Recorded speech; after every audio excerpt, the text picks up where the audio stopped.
Cordiales saludos para toda la concurrencia. La Escuela Profesional de Literatura y Lingüística de la UNSA tiene el agrado de presentar, como parte del curso Historia de la Lengua Española, dirigida por el profesor Alberto Villalba, el concierto de música medieval española.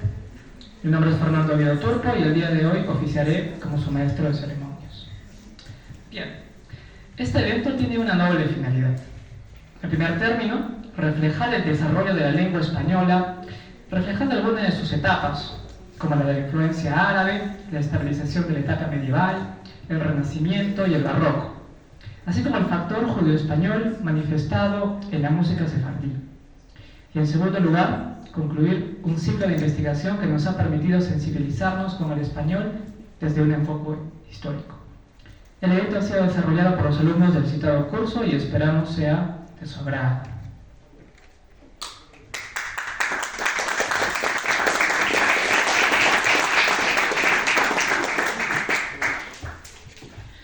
Bien, este será el programa musical para el día de hoy. Se van a interpretar 7 canciones medievales a cargo de nuestros compañeros Rafael Toledo, Kevin Ojeda y Jairo Quepuy.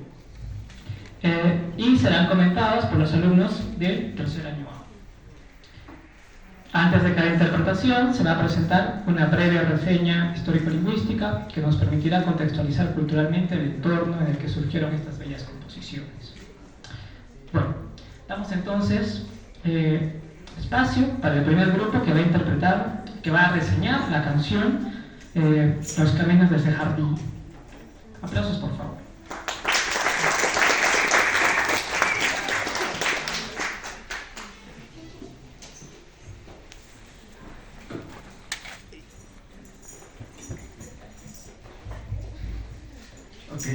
¿Pueden acompañarnos todos, por favor, con su tríptico?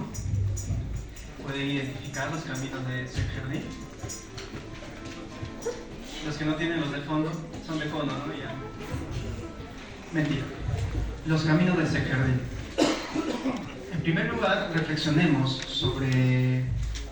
¿Tienen todos? Reflexionemos un poco sobre lo que dice nuestro tríptico. Es una canción sefardí de romance medieval español conservada en la tradición oral de Turquía, de donde recibió la localización del barrio de Estambul, llamado Sirkeci o Sirkeci. Con el paso del tiempo adoptó el esquema rítmico sureya a la escala del makam kurd. El pueblo sefardí, que viene del hebreo seferat, significa los españoles en hebreo. Después de varios años de persecución, sucede que en el 1492 la reina católica Isabel de Castilla emite un edicto para que estos sean finalmente desterrados, y los musulmanes que habitaban en las tierras de la península ibérica fueron finalmente votados. De ahí algunos se fueron por el norte de África, otros se fueron por el Oriente Medio, otros por la Europa nórdica, etc.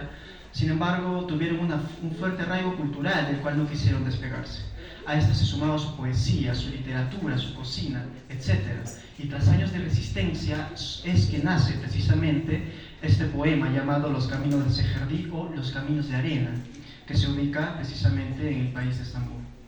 Hablemos un poco sobre su contexto histórico. Después de haber sido desterrados en el siglo XV, los islámicos, en primer lugar, este poema se escribe en un dialecto llamado judeo-español, que es una mezcla del Islam, de los pueblos de Judea con el español, y aún se habla actualmente. Después de tantos años de persecución, estos finalmente recobran su cultura, entonces se resisten a ser eliminados finalmente, se resisten a irse completamente.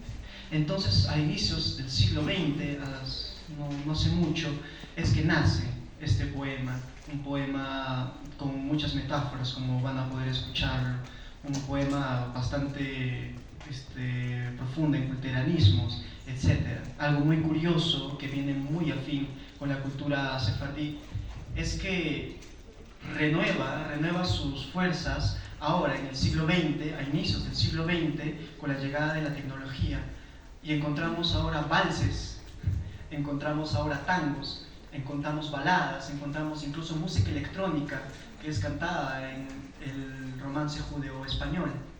y hoy nosotros somos totalmente libres por el internet de tener acceso a ellos, y como lo vamos a ver, que donde se frecuentaban en el templo de Alhambra, donde frecuentaban los románticos para ir allí y hacer sus cantigas, y hacer su poesía, y hacer sus pinturas y sus esculturas, es precisamente donde habitaban este pueblo de judeoespañoles antes de haber sido desterrados finalmente de la península ibérica, y es precisamente lo que vamos a escuchar ahora.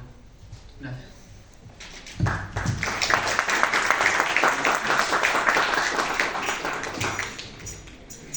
Bueno, y ahora proseguiremos a escuchar la interpretación de Los Caminos de Sahara.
Luego de esta muy bella interpretación, proseguimos ahora con el siguiente tema. ¿Por qué lloras, Blanca Niña?, que va a ser reseñado por Milagros Vinca.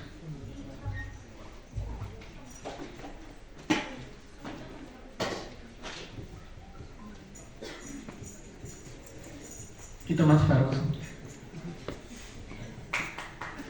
Aplausos, por favor.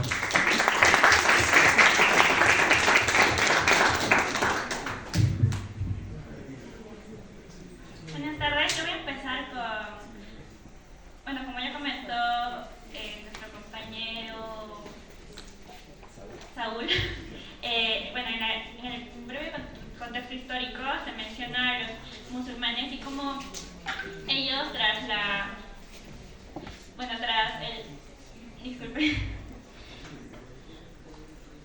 el edicto de Granada por los reyes católicos, son expulsados. Pero deberíamos llevarnos para comprender por qué lloras, Blanca Niña un poco más atrás, al año 711, donde son los mismos árabes los que invaden la península ibérica. Y es cuando se genera esta conexión multibilingüe y multicultural entre ellos. Y se generan las jarchas, que son, por así decirlo, el mayor antecedente para que se logre esta canción. Algo interesante también es cómo ¿Por qué lloras, Blanca Niña? Recoge esa herencia, una voz femenina luctuosa, una despedida íntima y que evoca la partida de un ser querido hacia el exilio, hacia la guerra. Este tipo de temática doméstica, emocional y cercana demuestra mucho la lírica sefardí y también muestra la preocupación de las mujeres que se quedaban solas con hijos en tiempos de guerra o en tiempos de exilio y persecución. Okay. En esta canción confluyen tres elementos principales: es el origen hispánico, pero también es ese mestizaje cultural del exilio, así como la tradición judía, como se mencionó, donde la voz de la mujer tiene un papel fundamental. Así que por eso quiero recordarles que estas canciones no solo son recuerdos con memoria viva, sino también son historia cantada y una forma de resistencia cultural que ha perdurado por los siglos. Como ya lo mencionó mi compañero, estas canciones perduraron a pesar del exilio, a pesar de haber sido desterrados. Ellos siguieron manteniendo viva esa tradición y fueron llevadas a diferentes lugares como Marruecos o como el Imperio Otomano. Así que cuando escuchamos esta canción, no lo pensamos solo como una canción antigua, sino como una historia que ha viajado bastantes siglos y que todavía hoy nos habla, con voz de mujer, de despedidas, memoria y sobre todo resistencia. Gracias.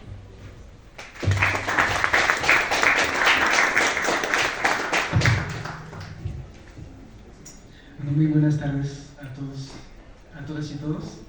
Yo me voy a encargar de la parte o del análisis lingüístico de esta canción.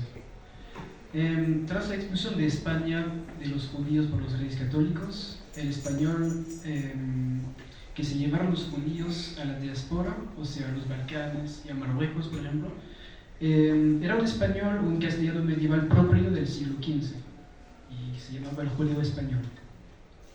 Entonces, los rasgos lingüísticos de esta forma arcaica del español también eran propios del castellano medieval. Y uno de estos ejemplos de estos rasgos del judío español es el uso de la X. Esta X, bueno, es el fonema sh, o este sonido sh, como en la palabra de dejas. Por ejemplo, en el verso que vos vas y me dejas. Dejas, ahora en el español actual, es dejas, así ha evolucionado. O sea, antes era el fonema sh y ahora tenemos el fonema j, la j del español moderno. Otro rasgo lingüístico es el vocabulario arcaico y la sintaxis conservadora de esta canción. Les voy a leer uno de los versos. Lloro por vos, caballero. Caballero en este verso estaba escrito con V en vez de la forma actual que es caballero. O sea, hay un cambio con eso también. Otro verso, niña y muchacha, chica y de poca edad. En este verso tenemos el uso de sinónimos encadenados, y eso era frecuente en la poesía medieval, como sinónimos uno tras el otro. También hay repeticiones de varias palabras, bueno, como lo vemos en este verso, y eso también ayudaba para recordar la canción, repetir así como palabras que se parecen, sinónimos. Otro verso, lloran y demandan pan, y también si demandan a su padre. Estos dos versos tienen el verbo demandar. Este verbo demandar es uno de los ejemplos del vocabulario arcaico de esta canción. Demandar, bueno, era utilizado era como cantado en vez del verbo pedir que ahora se utiliza en español. Y por fin creo que es importante precisar que en las canciones tradiciones o de la tradición sefardí que mencionó mi compañera, se pueden destacar varias influencias fonéticas y líricas de diferentes partes de la diáspora judía. Por ejemplo, como influencias o préstamos del turco, del griego, del árabe y también del francés. Eso sería todo y ahora vamos a dejar a los chicos interpretar esta canción. Gracias.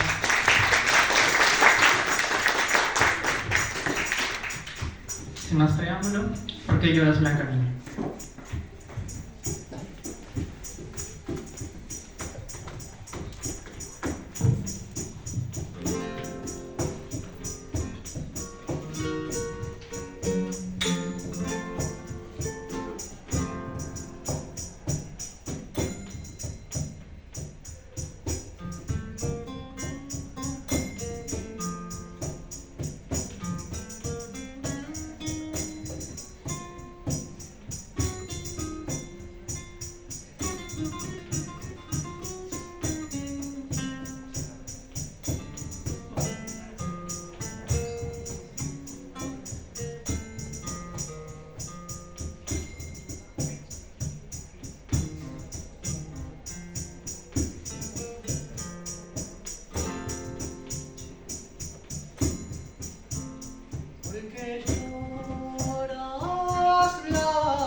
porque lloras, blanca flor. Lloro por vos, caballero,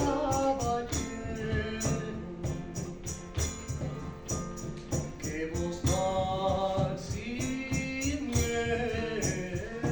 besar. Me dejas, niña y muchacha,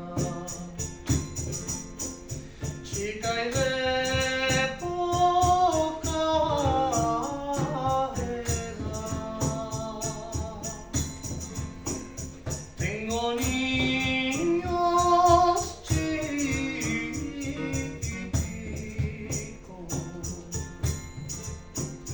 lloran y demandan paz.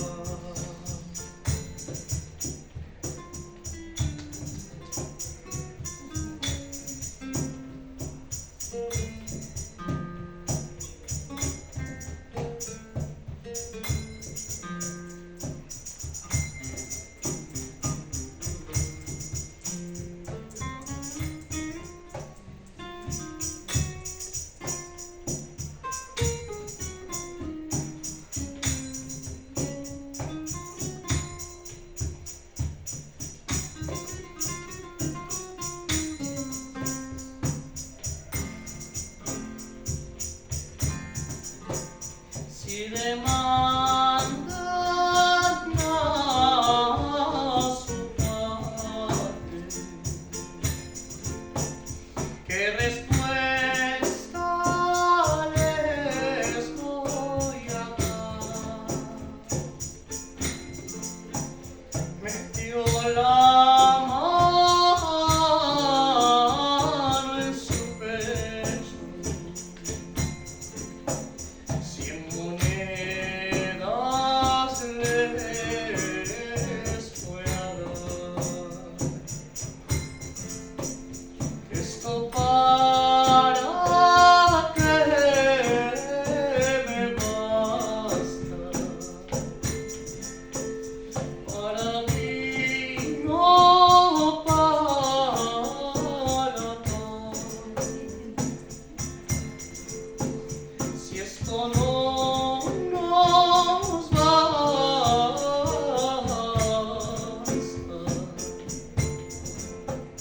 ya tienes de dónde tomar,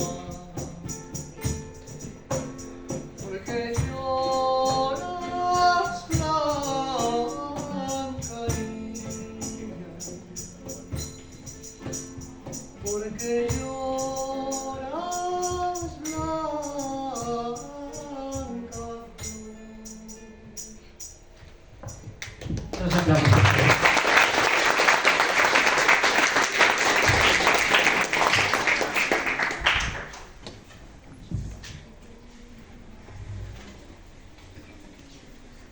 Ahora proseguiremos con la siguiente reseña. A la una yo nací.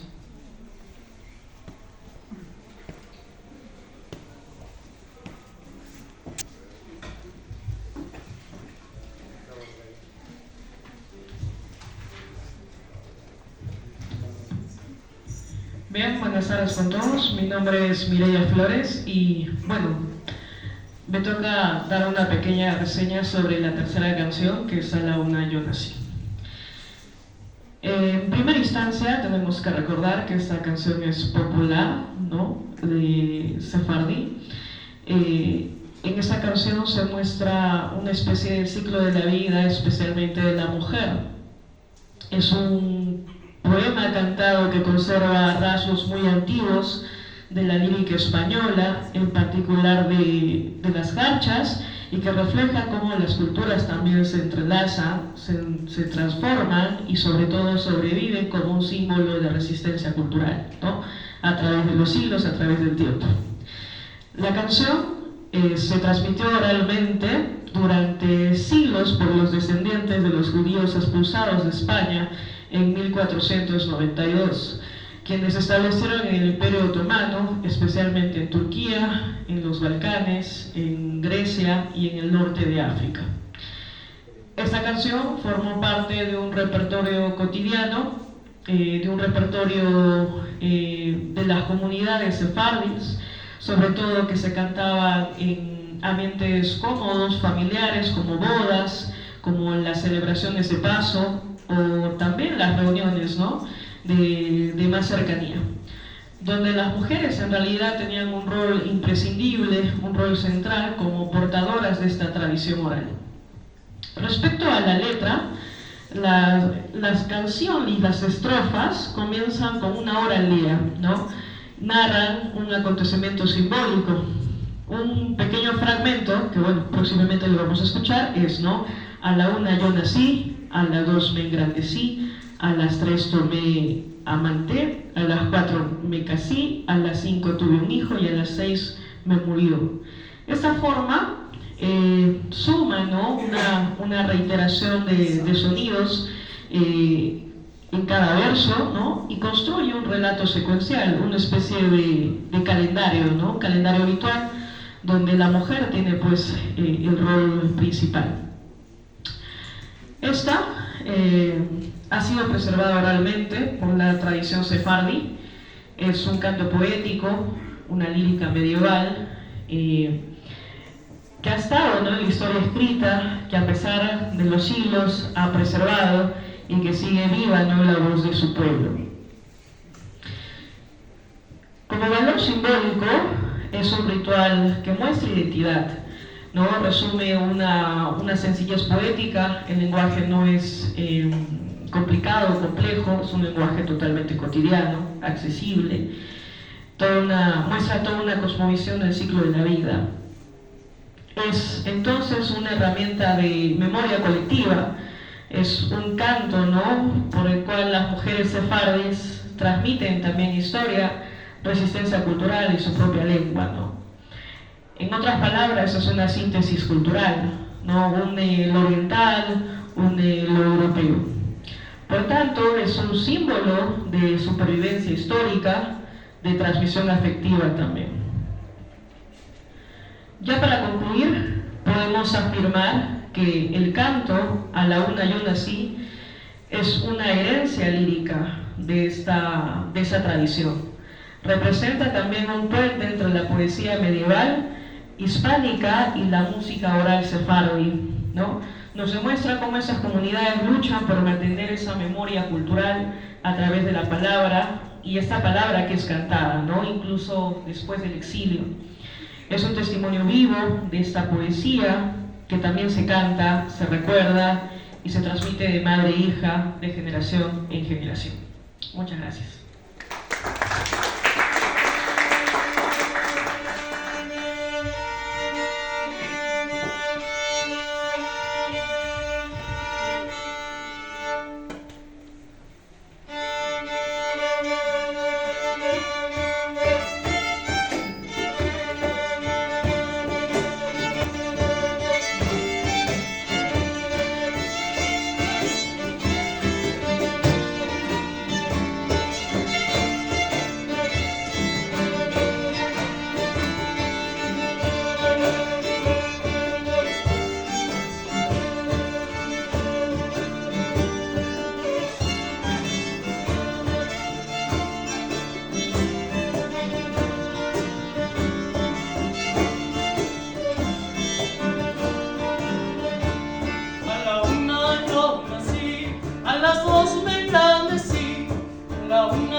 4 me casé, a la 1 yo nací, a las 2 me engrandecí, a la 1 yo nací, a las 2 me engrandecí.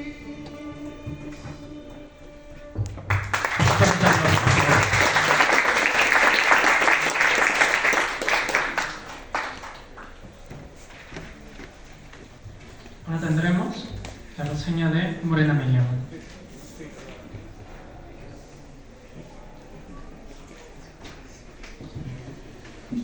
a cargo de Álvaro Ismael y David.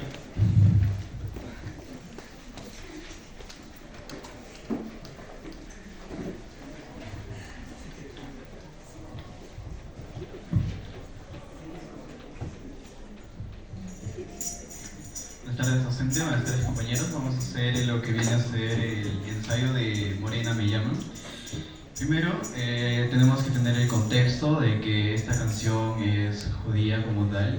Su idioma en el que se expresa es el ladino o el judeo-español. Y es una representación de los judíos que han sido expulsados en 1492 por los reyes de España, que justamente se estaba dando todo este tema de la cristianización, la evangelización, y era forzada esa evangelización, y entonces los judíos estaban siendo afectados por esto, y la única solución que tenían era o se evangelizan o se van, y tampoco era tan fácil como decir, está bien, voy a hacer que me evangelizo y voy a seguir su dogmatismo, no, porque dentro de ello los reyes de España habían creado lo que ya viene a ser la Inquisición, en la que todavía se les estimulaba demasiado este tema para hacerlos, para ver el apartado en el que ellos simplemente no estén fingiendo ser cristianos. Bien. Ha sido una de las canciones más emblemáticas del repertorio sefardí. Nació en el seno de las comunidades judías expulsadas de España. Llevaron consigo el judeo-español o el ladino, y es una versión del castellano medieval que durante años, durante siglos de hecho, se mezcló con préstamos del turco, griego, hebreo y otras lenguas del Imperio Otomano, conservándose viva en regiones como Turquía, Grecia, Bulgaria y Marruecos. En lo histórico, la canción surge en comunidades del Mediterráneo Oriental como un eco del pasado hispánico, preservando estructuras lingüísticas y temáticas del español medieval. Referencias como la inclusión de versiones similares en obras como Arte Grande de la lengua castellana, de González Correa, y la comedia de Servir a Señor Discreto de Lope de Vega. Evidencia que su letra está basada en coplas populares anteriores a la expulsión. Su uso habitual es en bodas, celebraciones, sefardíes, claro. Subraya la belleza y el viaje, y se emplean formas medievales como, ya todo ese apartado lingüístico lo va a decir mi compañero, pero en sí todo esto sería el aspecto histórico. Muy buenas tardes. Nosotros cuando hablamos de lo medieval, en el sentido literario, siempre se nos viene a la mente las guerras y todas esas aventuras que se cuentan en las tradiciones medievales. Pero también otro aspecto es el lado romántico, que muy pocas veces se toca. Esta canción tiene orígenes mucho más atrás que el medievo. Nos dirige a la época de los hebreos, más específico en el Cantar de los Cantares de Salomón, que es un capítulo de la Biblia donde no sigue un orden, es más que todos son poemas, y esta melodía proviene desde ahí. No hay una palabra en hebreo para poesía. La palabra hebrea shir fue empleada en hebreo para significar poesía. Con ella se designa una melodía, una copla, un cantar. Estos son los rasgos que definen las nociones bíblicas de poesía. Bien. Citando, Alvar documenta esta costumbre de los cánticos entre los judíos españoles, entre los que rige el precepto de cantar en las bodas y el plañir en los duelos. Esta canción comienza con morena o morenica en algunas otras versiones. La morenilla es una pastorcilla que ha sido perseguida por su color, y ha perdido su blancura a raíz de su labor. Sin embargo, la morenilla se goza y alegra en su amado, diciéndole: aunque soy morena, soy hermosa, hija de Jerusalén. Su negrura natural fue la que le cautivó al rey. Es ella quien habla y dice, y lo va a decir. Y para finalizar, es el diminutivo morena, morenica, se mantiene en el aspecto lingüístico. Y nosotros, al escuchar esta canción,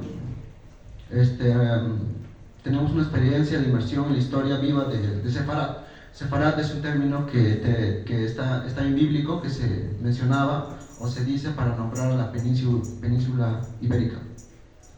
Y eso es, damos paso. Fuertes aplausos.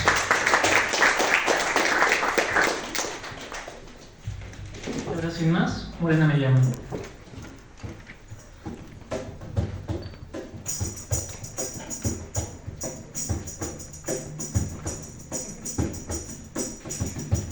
Moreno me llama, pero blanco nací. Moreno me llama, pero blanco nací. De pasea de galano, mi color perdí. De pasea de galano, mi color perdí.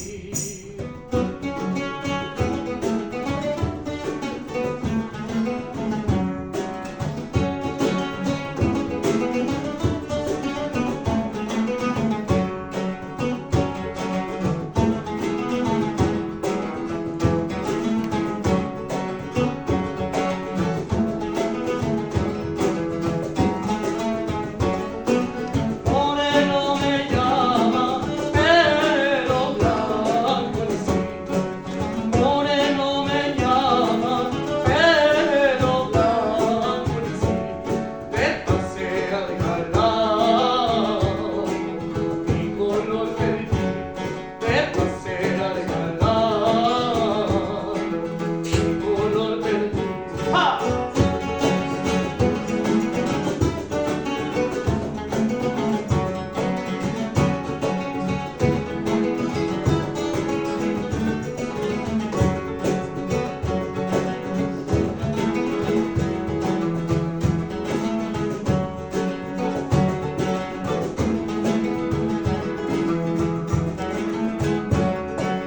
De aquellas ventánicas me arrojan flecha.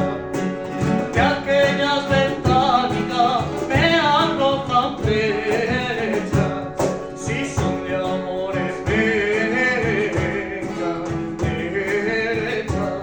Si son de amores que vengan derecha.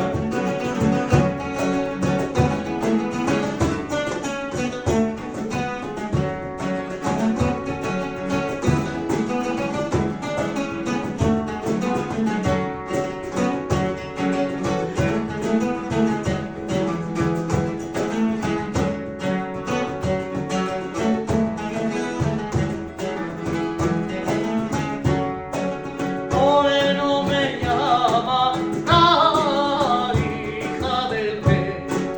Moreno me llama, la hija del rey. Si otra vez me llama, con ella me iré. Si otra vez me llama, con ella me iré.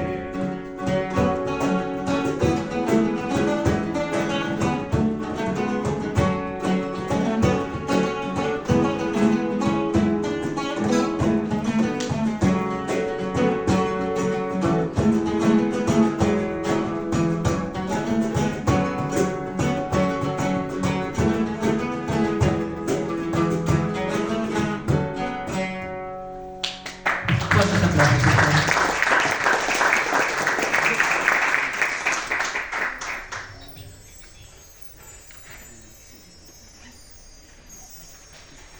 Ahora proseguiremos con la reseña de Romance del enamorado y la muerte. Adelante, por favor.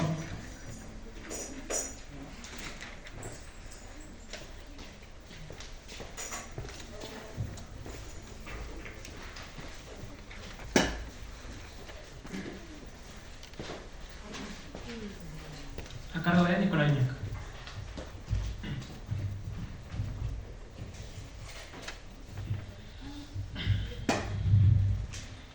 Buenas tardes con todos los presentes.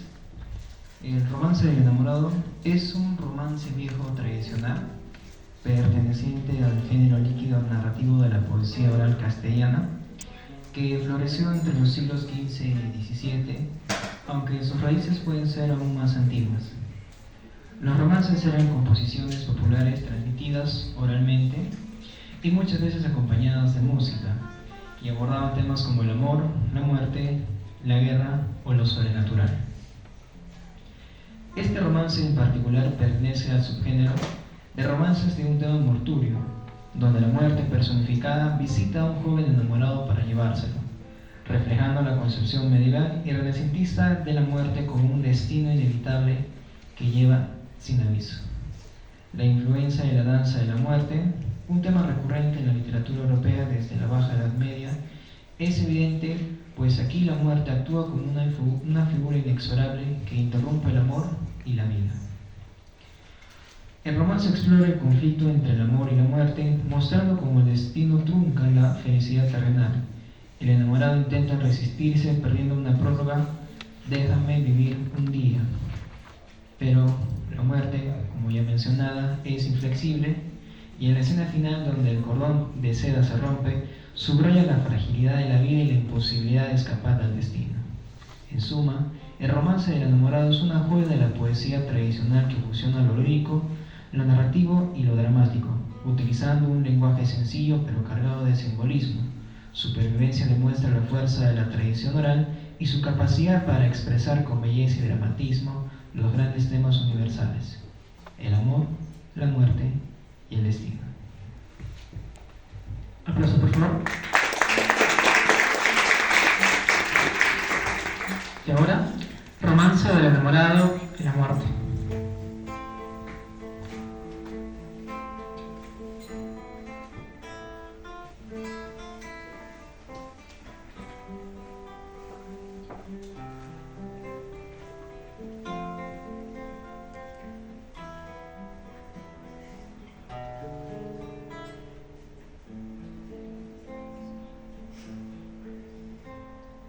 Un sueño soñaba anoche, soñito del alma mía, soñaba con mis amores, que en mis brazos los tenía, mientras señora muy blanca, muy más que la nieve fría. ¿Por dónde has entrado, amor? ¿Cómo has entrado, mi vida? Las puertas están cerradas, ventanas y celosías. No soy el amor amante, soy la muerte, Dios me envía.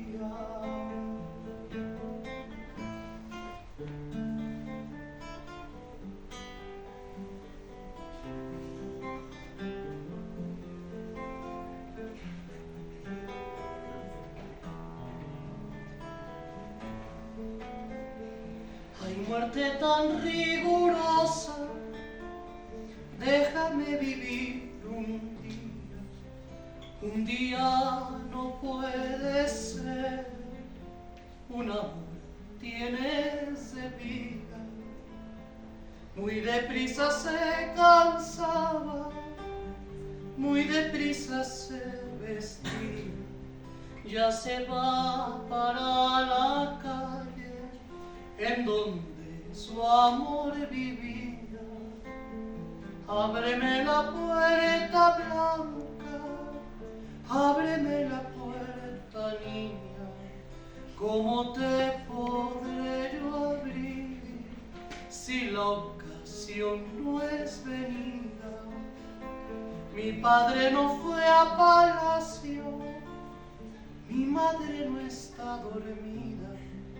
Si no me abres esta noche, ya no me verás, querida. La muerte me anda buscando, junto a ti vida sería. Vete bajo mi ventana, donde la brava encosía. Te echaré cordón de seda para que subas arriba, y ese el hilo no alcanzaré, mis trenzas añadiría.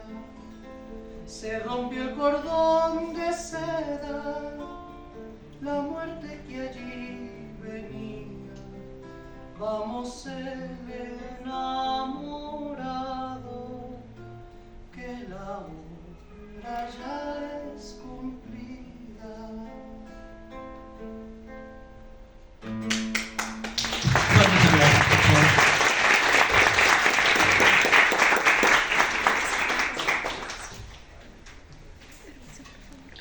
Ahora proseguimos con Cántiga de Santa María.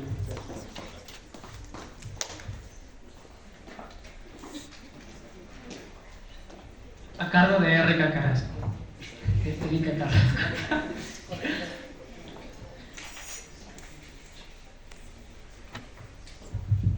Buenas tardes con todos. Vamos a hablarles sobre las Cántigas de Santa María, una colección del siglo XIII, impulsada por Alfonso X el Sabio, y vamos a hacer énfasis en la composición 384. Las Cántigas de Santa María son una colección de 420 composiciones. Algunas fuentes nos dicen que fueron entre 417 y 427, algunas perdidas en el transcurso del tiempo. Recoge milagros, alabanzas y experiencias de devoción hacia la Virgen María, como su nombre lo dice. Reflejan un sincretismo cultural. Creo que aquí es lo más importante porque es una elaboración donde participan cristianos, judíos, musulmanes. Y bueno, como características lingüísticas, con mi grupo encontramos que esta lengua, que es galaico-portugués, tiene unos rasgos fonéticos arcaicos en su mayoría, como fremosura o loroes, y tiene algunos recursos poéticos como en estribillos, paralelismos y musicalidad. Todo esto con el propósito de facilitar la memorización y el canto colectivo. La estructura fija de estas cántigas y en general de las 420 composiciones es estrofa más estribillo, estrofa más estribillo. Enfocándonos en la cántica 384, que es la que vamos a escuchar, se trata de una cántica del oro, es decir, de alabanza, no es una alabanza hacia la Virgen María. La toma como flor de flores, destaca su belleza y su poder espiritual, simbólico que tiene. Se cuenta el milagro de un monje que escribía el nombre de María en oro azul y rojo como un acto de devoción, oro como una riqueza divina, azul como el azul del cielo y el rojo en algunas ocasiones como pasión y en otras como sacrificio. Este monje encuentra protección en ello contra el demonio. Esta cántica muestra cómo el arte y la escritura son formas de oración. Como conclusión, encontramos que esta cántica, a través del canto y las palabras, se transmite la fe y se celebra a la Virgen María. Las Cántigas de Santa María son patrimonios literarios, musicales de Europa, reflejo de una época de convivencia cultural y única. La Cántica 384 es un ejemplo de valor espiritual, literario y artístico de esta obra. Aplausos, por favor. Y ahora con ustedes, Cántica de Santa María.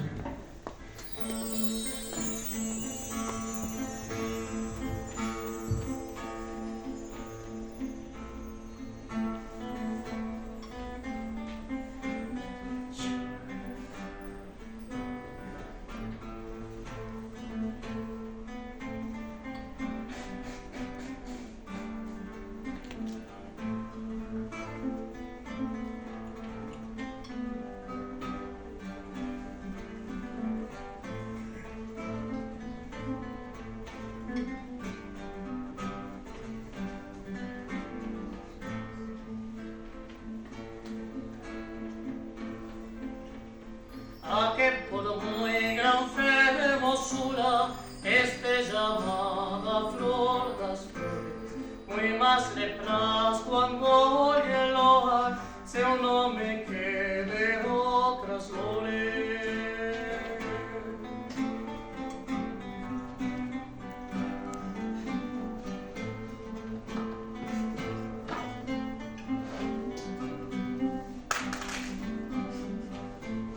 Esto diré un miralle segundo, me fue contando que a un monje fue destinado y que estas horas esta virgen dice de muy buen grado, mayor sabor había de esto.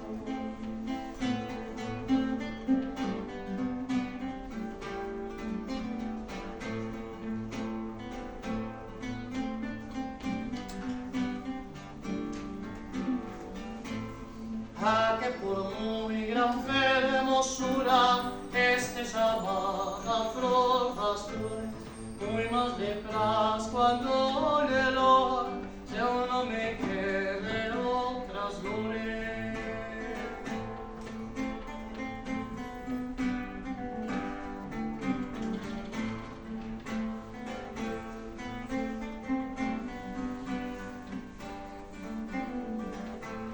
Es que muy bon que iguela en vez de grado, las vidas santos padre escribía, mas o que la llama nombre de Santa María, hacia hermoso con tres colores.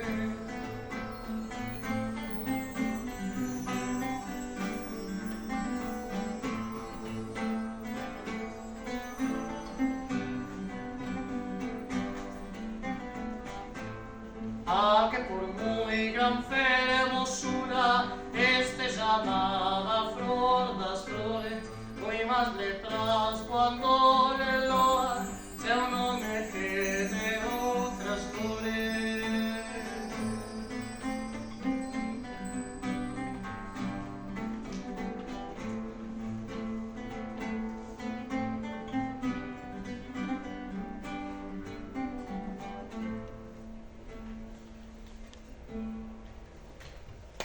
Fuertes aplausos.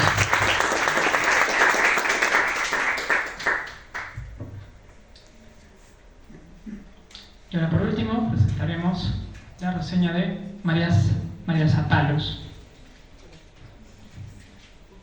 a cargo de Alexia Alti Figueroa.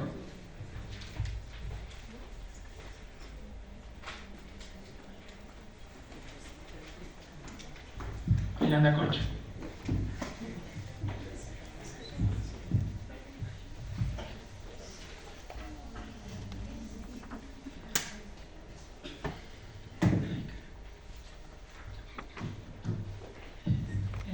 Buenas tardes, compañeros. Bueno, como ya mi compañero mencionó, la canción que hoy día voy a mostrarles junto con mi grupo se titula María Zapalos y va acerca de una figura controversial del siglo XVII, en la época barroca española, lo que se considera justamente la época de oro español, donde se producen grandes obras literarias, grandes obras poéticas y se producen grandes innovaciones en lo que se refiere a la música popular y a este tipo de género. En este entonces ya había pues conocimiento de lo que eran las obras de Góngora, las obras de varios poetas, y no solo se tocaba música culta, sino también se tocaba música dentro de lo que se considera sitios populares, ¿no? Mercados, sitios de reunión. Durante el barroco español la música se impregnó de emoción, contraste y espiritualidad, así como se usó nuevas estructuras armónicas que permitían variaciones nuevas.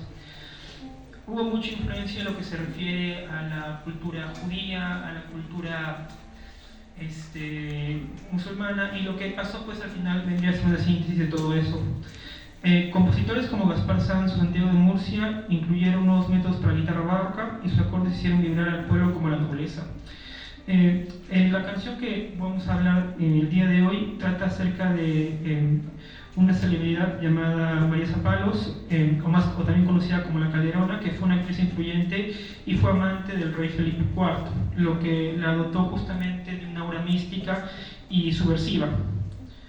el éxito de María Zapalos fue tal que se convirtió en un tema recurrente para cantos populares y también de una forma de introducir la sátira y una crítica social.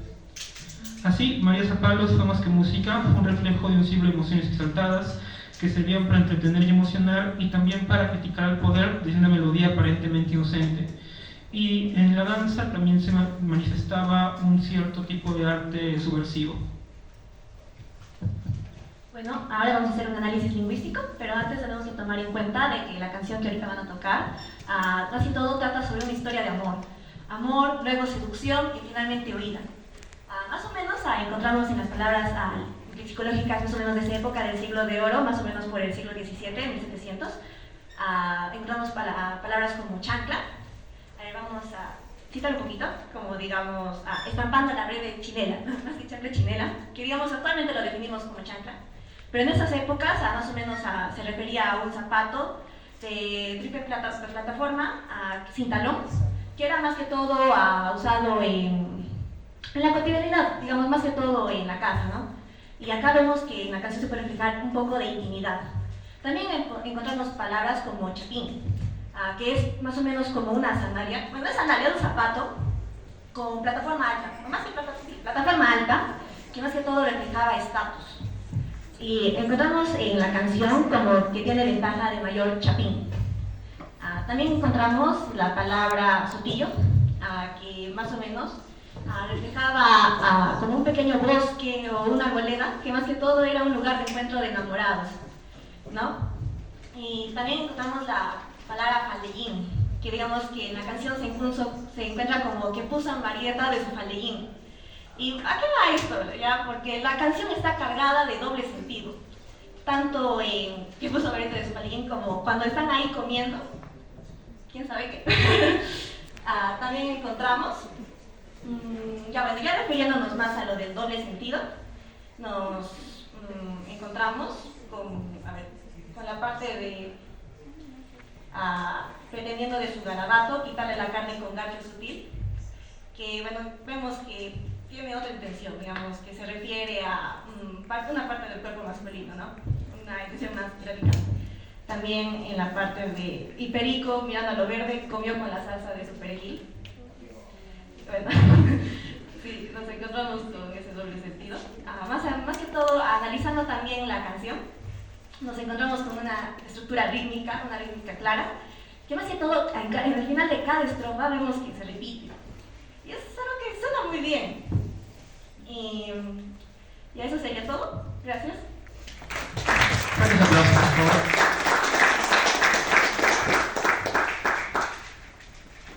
Y ahora, María Zapalos.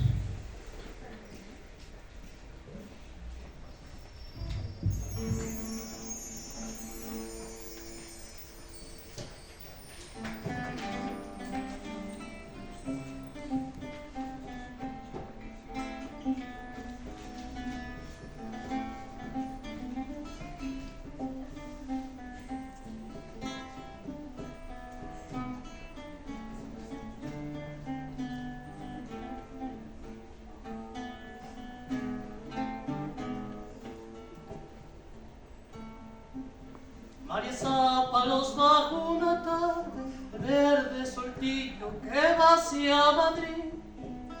María Zapalos bajo una tarde al verde soltillo que va hacia Madrid.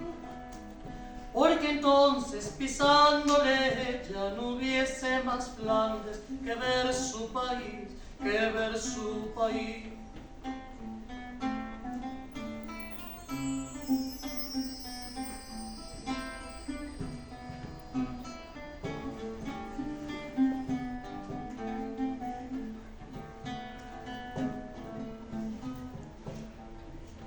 Estampando su breve chinela que tiene ventaja mayor que Chapín, por rebordarle las flores de flores, el raso del campo se hizo tabique, se hizo tabique.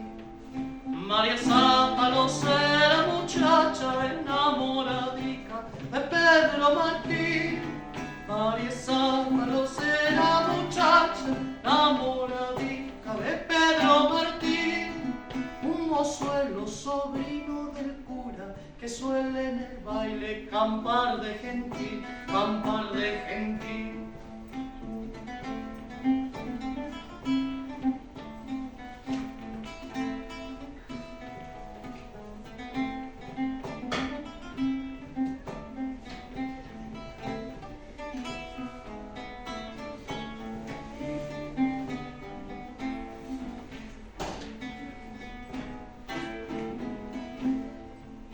Muchas noches pasó en sus umbrales diciendo el sereno todo su gentil.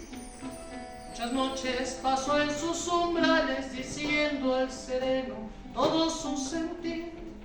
Y costándole muchos budicos tener por amigo un preso mastín, un preso mastín. Al suequillo la verde rapaza de su amartelado se dejó seguir, que llevando el nombre en su boca toda su alegría se le volvió anís, se le volvió anís. Al volver la cabeza marica fingió de repente al verle venir, y fue tanto su gozo y su risa que todo el recato llevó tras de sí, llevó tras de sí. Recibiéndole rostro sereno y dándole luego su mano feliz, recibióle con rostro sereno y dándole luego su mano feliz. Agradable en la palma le ofrece toda la victoria librada en jazmín, librada en jazmín. Dijo Pedro besando la nieve que ya por su causa miró a derretir. Dijo Pedro besando la nieve que ya por su causa miró derretir. En tus manos me valen dos blancas que todo el ochavo de Valladolid, de Valladolid. A la sombra de un olmo se fueron a quien mil abrazos le daba un a la sombra de un olmo se fueron a quien mil abrazos le daba un amigo. Y a su ejemplo los finos amantes más firmes que ellos se dieron 2000, se dieron 2000. Merendaron los dos en la mesa que puso la niña en su falderín. Merendaron los dos en la mesa que puso la niña en su falderín.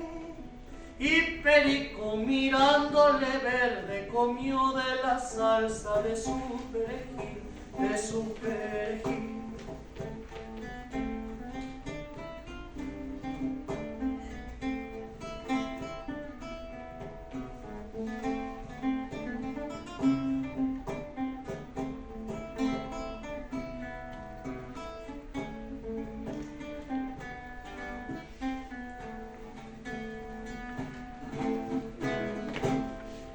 Pretendiendo de su garabato hurtar las pechugas con salto sutil. Pretendiendo de su garabato hurtar las pechugas con salto sutil. Respondió María Zapa Lozate llevando sus voces, cariños de mis, cariños de mis. Un arroyo que estaba vecino mirando la lucha de tan dulce lid. Un arroyo que estaba vecino mirando la lucha de tan dulce lid. Entre dientes de sus hijas blancas, corrido de verlo, se puso a reír, se puso a reír. Mas oyendo el ruido en las hojas que en las cerraduras es cierto rocío. Mas oyendo el ruido en las hojas de las cerraduras de cierto rocío, el Adonis se puso en huida, temiendo los dientes de algún jabalí, de algún jabalí. Era el cura que al soto venía y si poco antes a cortar allí. Era el cura que al soto venía y si poco antes a portar allí. Como sabe gramática el cura, podía cogerlos en un mal latín, en un mal latín. Como sabe gramática el cura, podía cogerlos en un mal latín, en un mal latín.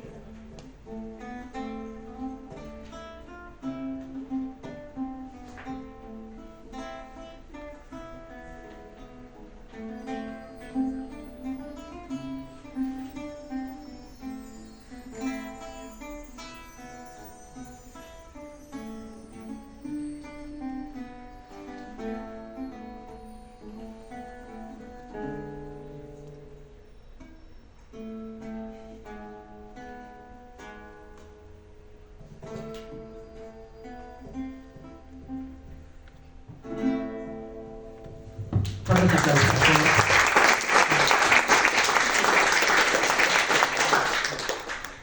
Bien.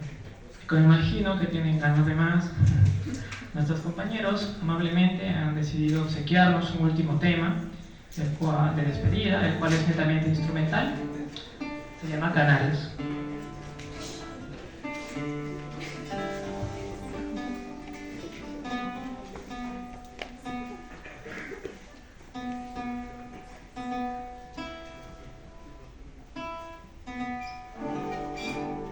Bueno, para terminar con este tema, ¿no?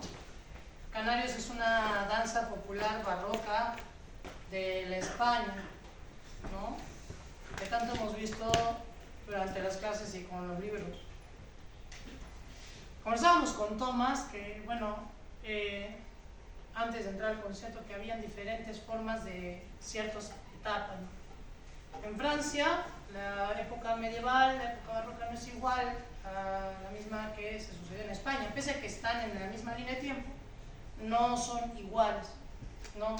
Igual que el barroco en Alemania o la época medieval en Alemania, cada una tenía su forma de vivir esa época con sus idas y venidas, ¿no? Y un tema que dentro de todo el repertorio de la guitarra barroca española impresiona y de alguna manera es muy famoso es este mismo canario, ¿no? Que es una danza de la época. Probablemente si algunos han investigado, pues antes se bailaba como si se saltara, ¿no? Con los chapines.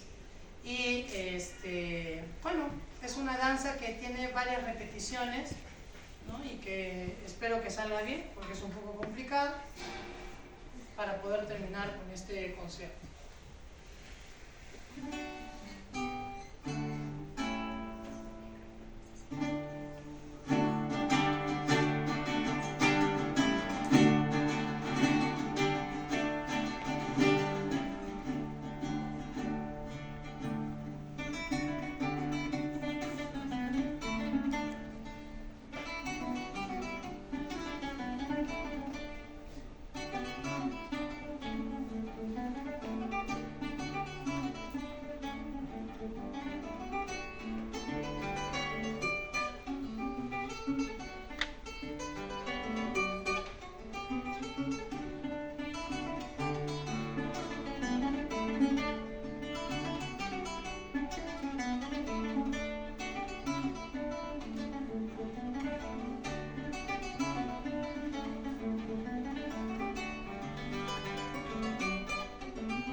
el curso de lengua española, profesor Villalba, los compañeros del tercer año A. Les agradecemos mucho su asistencia, su participación. Muchas gracias.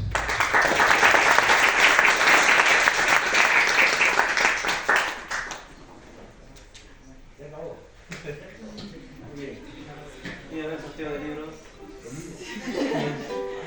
Gracias por su asistencia, gracias por su participación y hasta otra oportunidad.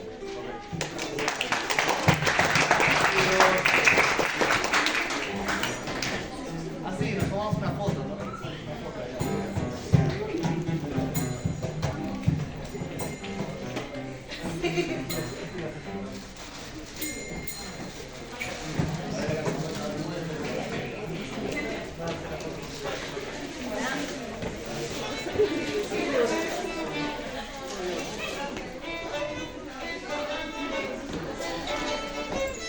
Pasen adelante.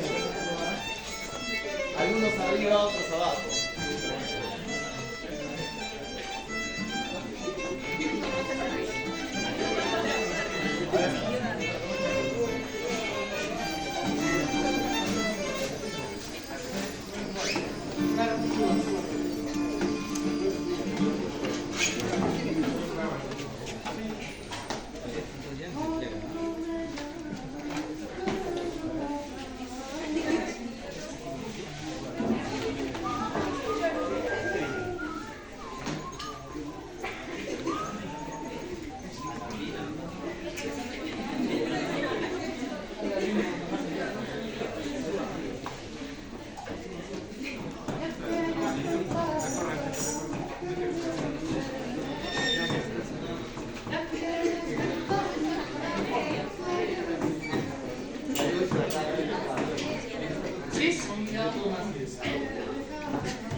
Muy bien, listo.